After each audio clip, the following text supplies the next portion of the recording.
96 మూవీతో ఒక sensitive love స్టోరీని ప్రేక్షకుల హృదయాల్ని తాకేలా చేసిన ప్రేమ్ కుమార్ డైరెక్షన్లో కార్తీ అరవింద్ స్వామి ప్రధాన పాత్రలో నటించిన కామెడీ డ్రామా సత్యం సుందరం. టీజరు మరియు ట్రైలర్తో ఆడియన్స్లో మంచి ఎక్స్పెక్టేషన్స్ క్రియేట్ చేసుకున్న ఈ మూవీ ఎలా ఉందో తెలుసుకుందామా మరి. క్లుప్తంగా కథేమిటంటే, కుటుంబ తగాదాల కారణంగా అమరావతి ప్రాంతంలోని ఉద్దండరాయునిపాలెం విలేజ్లో ఉండే సత్యం ఫ్యామిలీ ఆ ఊరిని వదిలేసి వైజాగ్కి షిఫ్ట్ అవుతారు.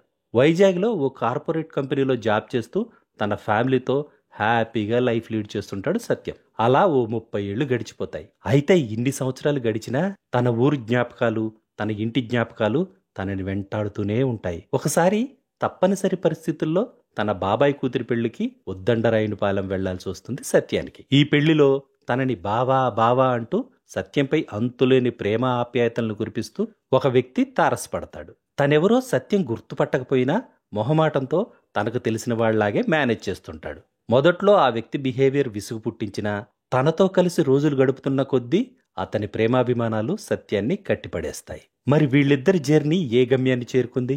తన సొంత ఊరిలో సత్యం కుటుంబానికి జరిగిన అన్యాయం ఏంటింతకు? తనపై బావా బావా అంటూ ప్రేమ కురిపించిన వ్యక్తి పేరు కూడా తెలియని కారణంగా సత్యం ఎందుకంత మానసిక సంఘర్షణకు గురయ్యాడు?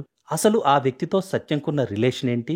చివరికి అతని పేరు సత్యంకి గుర్తొచ్చిందా లేదా అనేదే మిగతా కథ. కార్తీ అరవింద్ స్వామిల యాక్టింగ్, భావోద్వేగభరితమైన కథ, ఆ కథను డైరెక్టర్ ట్రీట్ చేసిన విధానం, మహేంద్రన్ జయరాజ్ సినిమాటోగ్రఫీ ఈ సినిమాకి ప్లస్ పాయింట్స్. నెమ్మదిగా సాగే కథనం తప్ప ఈ సినిమాకి వేరే మైనస్ పాయింట్ ఏం లేదు. ఓవరాల్ గా చెప్పాలంటే కథా కథనాలనే బలంగా నమ్ముకొని వినోదాన్ని పంచుతూనే కంటతడి పెట్టించే సన్నివేశాలతో ప్రేక్షకుల్ని రంజింపజేసిన ఈ సినిమా ఓ అందమైన జీవిత ప్రయాణంలా అనిపించింది.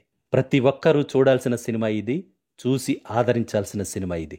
That's all in this review friends. మళ్ళీ నెక్స్ట్ రివ్యూలో కలుద్దాం. Thank you for watching.